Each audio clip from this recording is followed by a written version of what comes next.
Hi అండి, నమస్తే. Welcome to my channel. ఈరోజు మన వీడియోలో అచ్చం స్వీట్ షాప్ స్టైల్లోనే కలాకండ్ ఎలా ప్రిపేర్ చేసుకోవాలో నేను మీకు ఇప్పుడు చూపించబోతున్నాను. ఇది చాలా టేస్టీగా చాలా బాగుంటుంది. మనకి బయట తినేటట్టే అనిపిస్తుంది టేస్ట్ వచ్చేసి. నేను చెప్పే కొలతలతో మీరు ఈ విధంగా ట్రై చేయండి. చాలా అంటే చాలా బాగుంటుంది.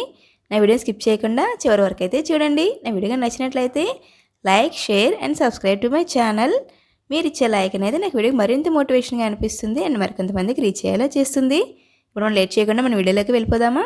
ఇప్పుడు స్టవ్ ఆన్ చేసి ఒక మందపాటి గిన్నె అయితే తీసుకోవాలి. నేనైతే ఇలా స్టిఫ్గా ఉండే కళాయిని అయితే తీసుకుంటున్నాను. ఇందులో అయితే వచ్చేసి 1 లీటర్ పాలను అయితే యాడ్ చేసుకోవాలి. ఇవి వచ్చేసి ఫుల్ క్రీమ్ మిల్క్ అండి. మ్యాక్సిమం కలాకండ్ చేసేటప్పుడు ఫుల్ క్రీమ్ మిల్క్ తీసుకోండి, టేస్ట్ ఇంకా బాగుంటుంది. మీకు అవైలబుల్గా లేకపోతే నార్మల్ కూడా తీసుకోవచ్చు. ఇలా పాలని హై ఫ్లేమ్లో పెట్టుకుంటా కలుపుకుంటానే మనం చేసుకోవాలి ఈ ప్రాసెస్ అంతాను. ఇప్పుడు మనకు ఒక పక్క పాలు మరిగేలోపు వేరే బౌల్ తీసుకోవాలండి. ఇది కేక్ మౌల్డ్ కానీ లేకుంటే ఏదైనా బాక్స్ కానీ, ఇది వచ్చేసి మా అబ్బాయి క్యారేజ్ బాక్స్ స్క్వేర్ షేప్లో ఉంటుంది కదా అని చెప్పి నేనైతే తీసుకుంటున్నాను. కొంచెం నెయ్యిని వేసుకొని ఇలా మొత్తం ఈవెన్గా అప్లై చేసుకుని పక్కన పెట్టుకోవాలి.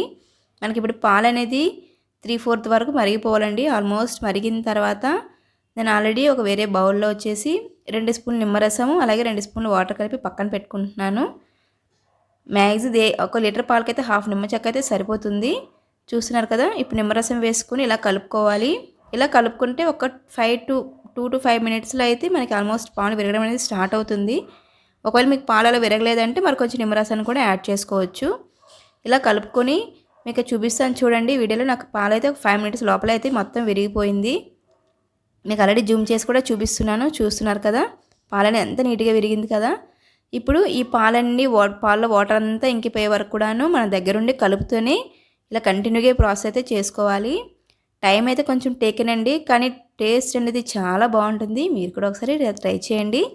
1 లీటర్ పాలకైతే నేను ఒక చిన్న టీ గ్లాస్ అంత పంచదార అయితే తీసుకుంటున్నాను. పంచదార ఒకేసారి వేయకుండా కొంచెం కొంచెంగా వేసుకుంటూ కరిగే వరకు కలుపుకోవాలి. ఇప్పుడు మిగతా పంచదార కూడాను వేసేసుకుంటున్నాను. ఇలా వేసుకోవడం వల్ల ఏంటంటే కలాకండ్ టేస్ట్ బాగుంటుంది.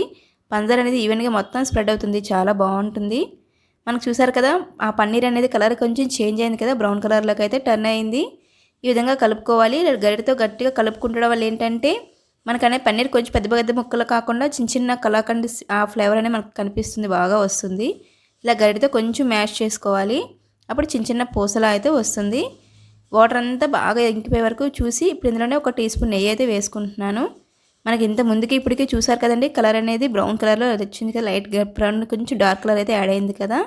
ఇప్పుడు స్టవ్ ఆఫ్ చేసేసి మనం ఆల్రెడీ నెయ్యి రాసుకొని పక్కన పెట్టుకున్నాం కదండి బౌల్లో. ఇలా ఉండేది వెంటనే ఇలా వేసుకొని కొంచెం చల్లారి వరకు అయితే వెయిట్ చేయాలి. ఇలా వేసుకుని మొత్తం ఈవెన్గా అయితే నేను స్ప్రెడ్ చేసుకుంటున్నాను. ఇది వచ్చేసి టేస్ట్ చాలా బాగుందండి. మా పిల్లలకు కానీ మా అత్తయ్య మామయ్య తిన్నారు, చాలా బాగుందని చెప్పారు. నేను ఆల్రెడీ ఇంతకుముందు చాలాసార్లు చేశాను కానీ ఎప్పుడు వీడియో షూట్ చేయలేదు. ఇప్పుడు చూసినా కదా మొత్తం ఈవెన్గా స్ప్రెడ్ చేసుకున్నాం కదా. ఇది బాగా చల్లారనివ్వాలి. చల్లారిన తర్వాత ఇప్పుడు మీకు చూస్తున్నారు కదా, ఒక చాక్తో కానీ ఏదైనా ఫోర్క్తో కానీ ఇలా ఎడ్జెస్ కొంచెం వేసుకొని రివర్స్ చేసుకుని కట్ చేసుకున్నారంటే మనకి ఎంతో టేస్టీగా ఉండే కలాకండ్ అయితే మీకు రెడీ అయిపోతుంది. దీన్ని ఇలా డ్రై ఫ్రూట్స్తో గార్నిష్ చేసుకొని తీసుకున్నారంటే టేస్ట్ అయితే అదిరిపోతుందండి. చాలా అంటే చాలా టేస్టీగా ఉంటుంది. మన స్వీట్ షాప్లో తిన్నామా అది ఇంట్లో చేసామా అని మీరే కన్ఫ్యూజ్ అవుతారు. చాలా బాగుంటుంది. మీరు కూడా ఈ విధంగా చూసి ట్రై చేయండి. ఎలా వచ్చిందని అయితే కామెంట్ సెక్షన్లో కామెంట్ చేయడం మాత్రం మర్చిపోవద్దు. నా వీడియో కానీ మీకు నచ్చినట్లయితే నా ఛానల్ లైక్ చేసి షేర్ చేసి సబ్స్క్రైబ్ చేసుకోండి. మీరు ఇచ్చే లైక్ అనేది నా వీడియో మరింత మందికి రీచ్ అయ్యేలా చేస్తుంది. నాకు మరికొంచెం మోటివేషన్లా కూడా అనిపిస్తుంది. Thank you for watching.